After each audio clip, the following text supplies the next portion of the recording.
Considero que el género del terror en el cine ha atravesado por una transformación discursiva en los últimos años que se orienta principalmente a aquello que ahora se denomina terror intelectual o art house horror.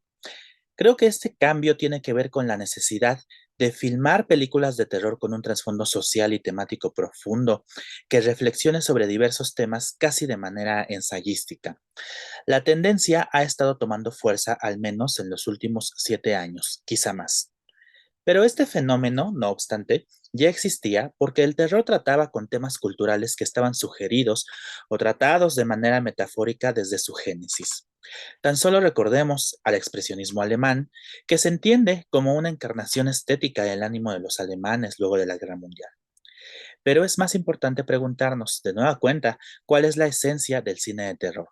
Ante todo, considero que es un género orientado a replicar y por ende a despertar las reacciones corporales del miedo. Es una experiencia estética corporal, visceral, destinada a emocionar. El art house tiene su valor, pero pienso que luego de una tanda bastante amplia de películas de ese tipo, Smile, de Parker Finn, es un regreso a esa esencia del terror, es decir, una película configurada como una experiencia corporal aterradora que se construye con tensión y diversas secuencias de sustos transmitidos a partir de una imaginería horrorosa. Yesterday, a patient in your care died brutally in front of you. I need to find an explanation for what happened. It's smiling at me. It's smiling at me.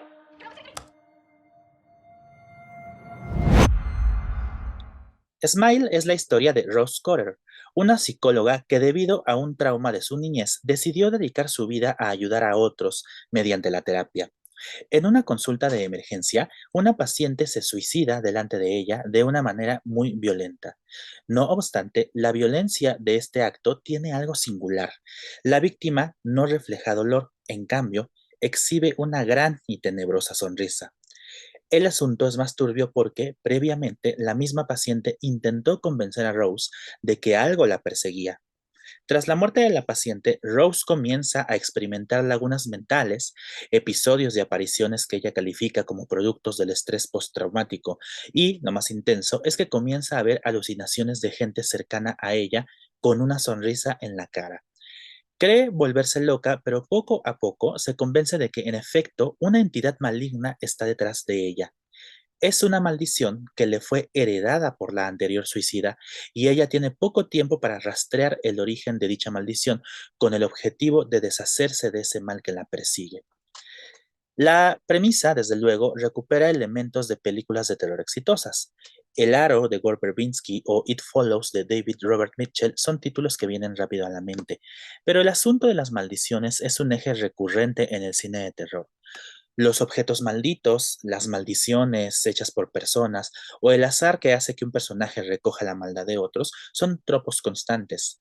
Lo interesante en Smile es observar cómo materializan esta idea a través de las imágenes, particularmente de las amenazas que se le presentan a Rose y los momentos de tensión. Para lo anterior, la película, creo, se construye con dos estrategias estéticas propuestas por Julian Hanisch, que elaboran el miedo como experiencia corporal. Una de ellas es el shock, es decir, los sustos repentinos de gran intensidad que no se vislumbran en la narración y que, cuando suceden, entran de golpe gracias al aumento del sonido, sobre todo de un ruido. Este shock está acompañado de la aparición de presencias o bien puede ser un falso susto en donde lo que amenaza en realidad resulta ser una persona u otro objeto no amenazante. En el caso de Smile, el shock es acompañado de la amenaza real que persigue a Rose, es decir, la maldición que se observa en la sonrisa de quienes la rodean.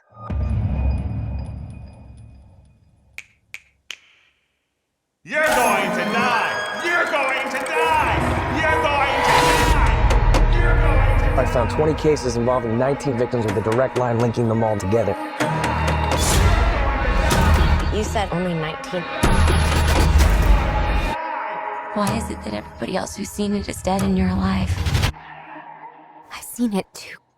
La segunda estrategia es la del temor o cinematic dread, como la denomina Julian Hansch, y se trata precisamente de la elaboración paulatina del temor a partir de un ritmo que se acrecienta con indicios de la amenaza hasta que ésta aparece a cuadro, ya sea por shock o por terror directo. El caso de Smile es efectivo porque recurre a la composición de la tensión vía la desesperación de Rose, es decir, nosotros como espectadores descubrimos las amenazas al mismo tiempo que ella, de modo que tememos a lo mismo que ella, a la sonrisa. Tal sonrisa, no obstante, no es el verdadero mal, es solo el indicio de la presencia que lo provoca. Rose nos hace saber en algún momento que aquello que la sigue es una especie de entidad. Eso es muy interesante porque vuelve a otra idea básica del terror. Básica pero atemorizante, es decir, que nosotros le tenemos miedo a diferentes objetos, diferentes personas o situaciones, de modo que el mal toma la forma de aquello que más tememos. La entidad que aquí se presenta es de esa naturaleza, y es una premisa que el terror ha explotado bastante, pero no por eso hace el género algo desperdiciado. Precisamente porque las personas le tenemos miedo a diferentes cosas, y eso puede también tener motivos sociales y culturales, es que el terror posee la oportunidad de presentar diversas objetivaciones de los miedos de la gente. En el caso de Rose, su miedo tiene que ver con el trauma.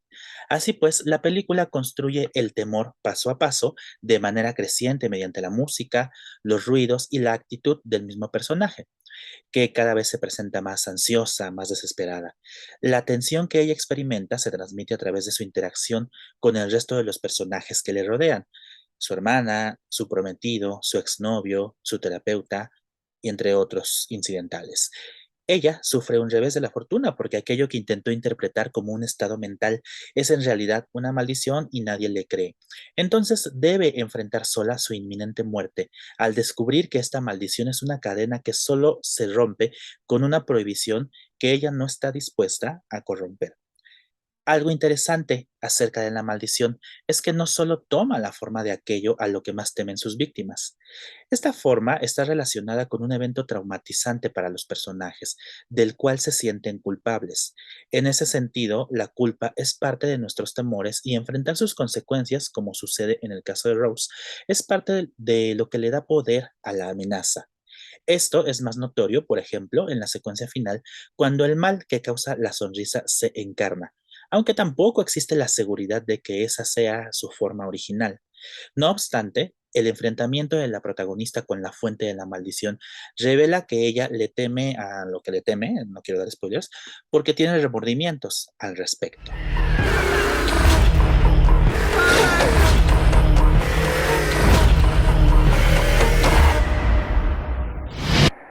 I'm just really scared that something bad is going to happen.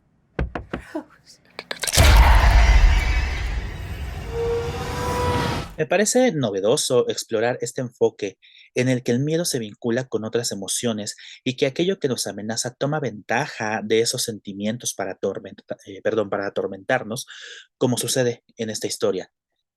La sonrisa ha sido un motivo constante en el cine de terror, aunque claramente no se utiliza como indicio de la alegría, sino de una maldad que hace felices a quienes la ejercen. La sonrisa malévola es parte de la historia del horror y además de ser reflejo de la maldad, es señal de satisfacción para los monstruos o las personas inmorales, así como de seducción también, pues se utiliza para atraernos hacia ese lado oscuro. Smile se exhibe en cines desde el 29 de septiembre. Yo soy Bloody Eric, gracias por quedarte en este video y nos vemos en la siguiente entrega.